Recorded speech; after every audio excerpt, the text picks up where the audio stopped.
Hey again, and welcome back to a new video.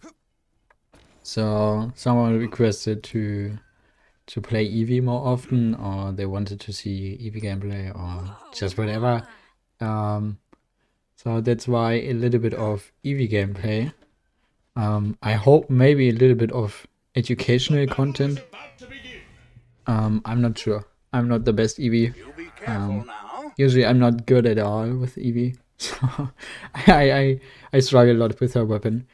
I probably have the right game sense, or I think my game sense actually helps me to play maybe not that bad.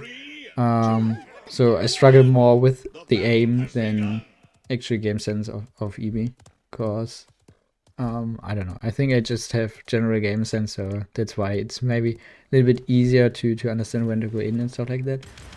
I just have to improve on my aim. I kind of want to start against Nessa if possible. Okay, went pretty good. So I think you have good chances against Nessa when you see her that she charged up a shot and missed, or just shot or not hit you, whatever. Because then she needs some time to actually shoot again. I'm confused. Yeah, and this is also a thing. I often get confused with her blinks because of my low sensitivity. Well, not really confused. I just play with a really low sensitivity, so it's kind of hard for me to turn around in time. Also, use your blinks to heal yourself.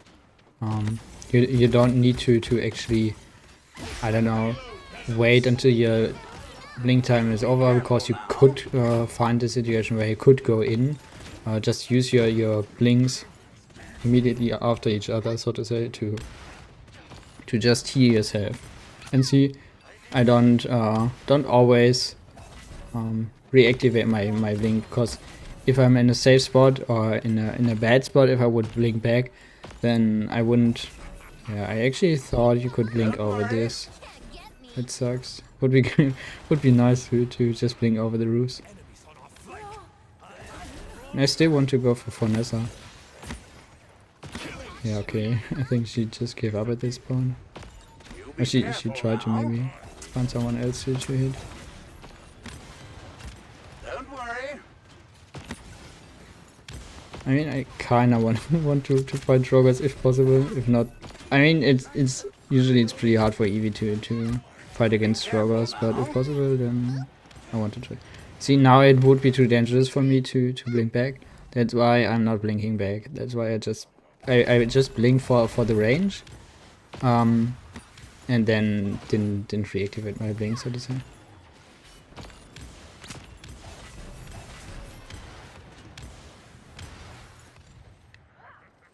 Yeah, we kind of want to wait to find an opening, so to say. So that's why I'm just blinking around and shooting whenever I can, so to say, to maybe find an opening. Because on Evie, you're not the kind of player who's really going in my opinion. You're more like, I don't know, you can play really aggressively with your blink, but you kind of obviously need an opening to finish the targets in time before you have to blink back when you play Wormhole. If not, then obviously don't. But for Wormhole, you have 3 shots, and for most people it's not enough, so to say, to kill them in 3 shots. They need to be a little bit damaged. That's why you kind of need an opener for you, something like that. 7, 6, 5, 4. Usually you wouldn't commit your ult there, but I don't know. Kind of wanted to make it easier maybe for my team to finish out the kill on Joggers. At that point I didn't care if I would have died, or I didn't care that I die, because I just hoped that my team would finish up my ult kill, so to say. Again, I want to try to and now I heard Joggers, and that's why I'm waiting. I heard him on left. See, there he is. That's why I didn't want to push past the show, because I wasn't sure if you would wait for me or if you just, I don't know, went another direction. That's why I waited for him to let him make the first move, so to say. this is a general advice. This is not only for Evie. Don't hesitate to wait even 20 seconds to start a fight or whatever, because if the enemy one is the one making the first move, so to say, and you know that they're about to make the first move, it's hard to explain. If you know there is an enemy and you wait for the enemy, then it's easier for you to adapt to what they are doing, so to say. So don't hesitate to stay on your horse for like 20 seconds, even if the fight started, if you're sure that there's an enemy. Like, don't waste your time, but if you wait for the enemy and then get a pick, then it's worth it, so to say. Because otherwise, the other opinion, the other option is that you commit too early and you're the one dying and your team is down players.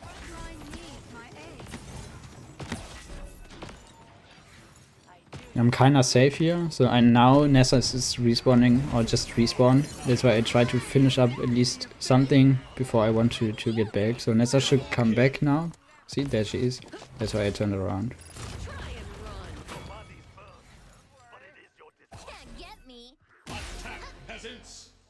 Yeah, I was looking for maybe this ones, but I was more looking for any information I could get.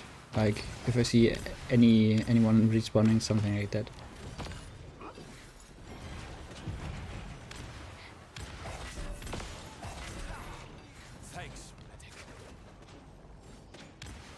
I think one mistake I made for Evie a lot in the beginning was I checked if my shots would hit. So like the last shot, I wanted to see if the shot hit, but it doesn't matter. You don't have to see it. The shot will hit anyway or will miss anyway. So just blink back in time, because I just hesitated too long to blink back, so to say, and often died because I didn't blink back in time, or I just stayed too long in the open. So sometimes, I'm sure you see it. Sometimes I just blink for one shot and immediately blink back because... And here I wasn't sure if Nessa would have another shot up, so to say. That's why I just ice blocked and cancelled it early, because I just wanted to get the immunity in case she would shoot in this second. It's more like a, not really a mind game, but it's more like in case she would hit, or in case she would shoot, I just set my ice block, if you understand what I mean.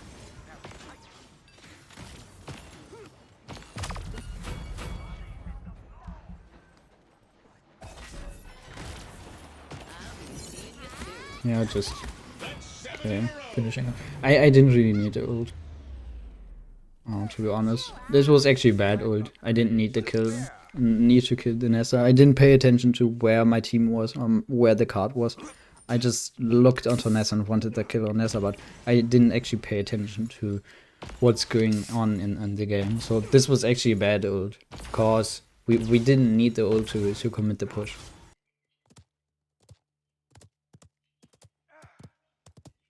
Yeah, I kind of want to spy a little bit, to see who's there or who's pushing, maybe.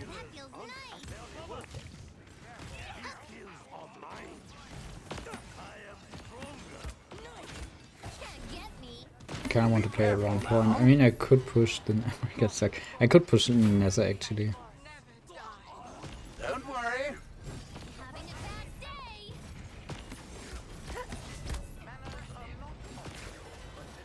I'm afraid I'm too low to actually fight Vara. That's why I'm backing up.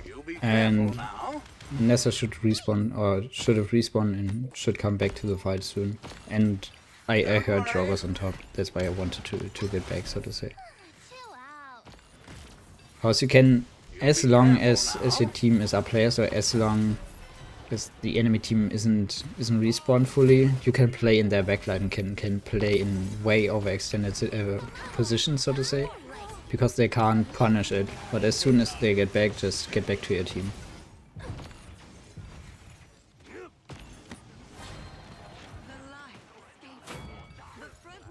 So basically, I was looking for a player, but I didn't see anyone.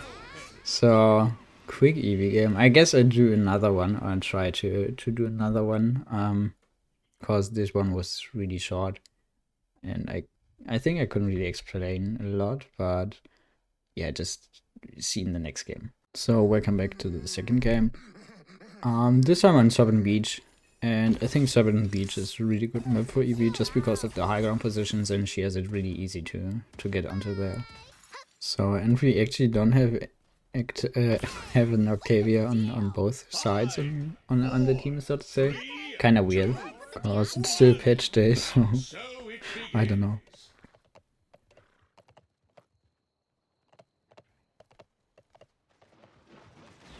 Here kinda also want to wait. I don't really want to commit too hard. And against Andrew, you always want to play careful against Andrew, because Andrew is a really good counter into Evie. So that's why you always want to try to avoid. See, I should have reacted a little bit earlier, but I really wanted the kill on McCoy. Cause Andrew is really scary for Evie. He has it really easy to kill her.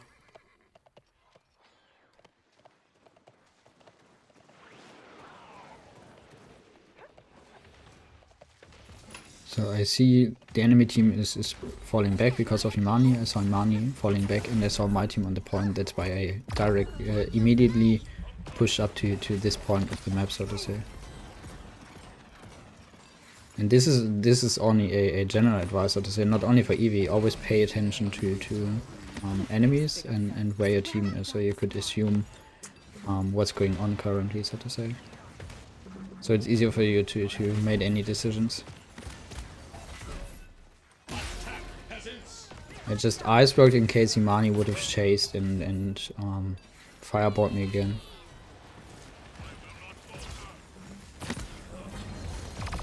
Yeah, okay, I can't do really much against that beam. I mean, I could have blinked, but I kind of was confused. And I don't know.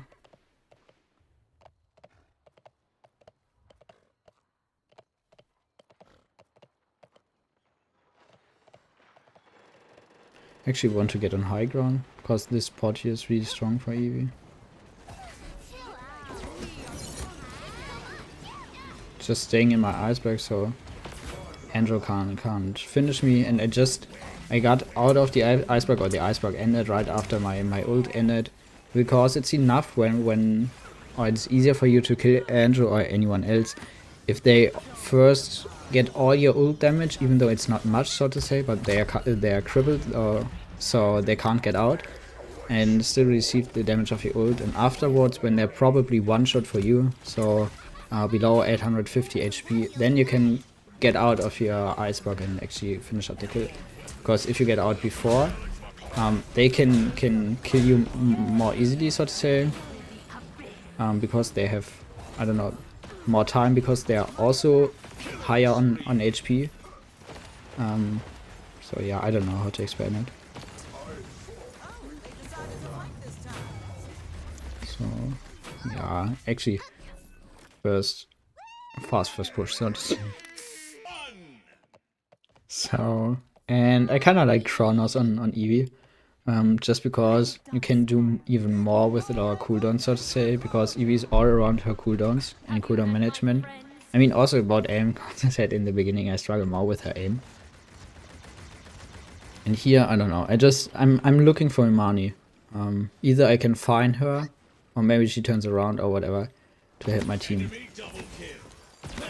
See, I mean, my team died, but okay, in the end, it probably wasn't worth it to chase that Imani. But I at least got the kill on Imani, so they are also not full on player side, so to say.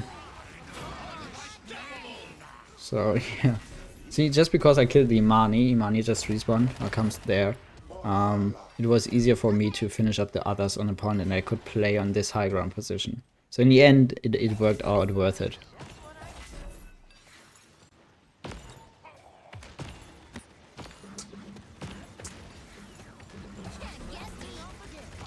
I basically kinda want to annoy them. Make it harder for them to actually reach the point.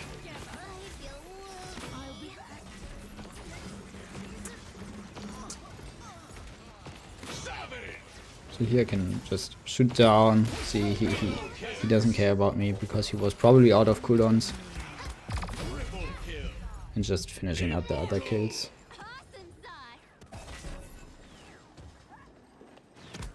I want to get out as soon as I see my core because I don't want to get hooked. The hook is pretty dangerous for me.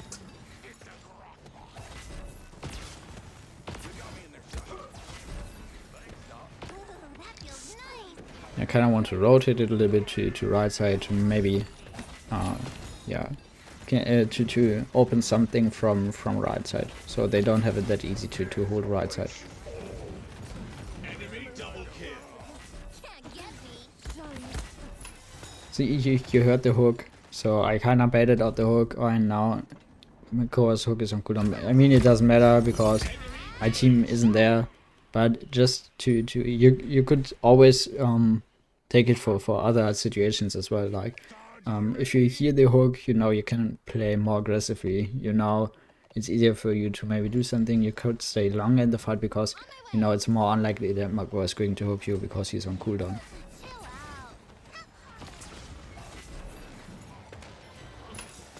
Oh, yeah, I get to my sword too early. Yeah, Furo ult is so great for Evie. I think you can two-shot squishies in Furo ult. She's really good, or she feels really good. Even Jenna's bar feels really good for Evie. Yeah, okay, I think, yeah, Andrew's dead. Didn't pay attention to the kill feed.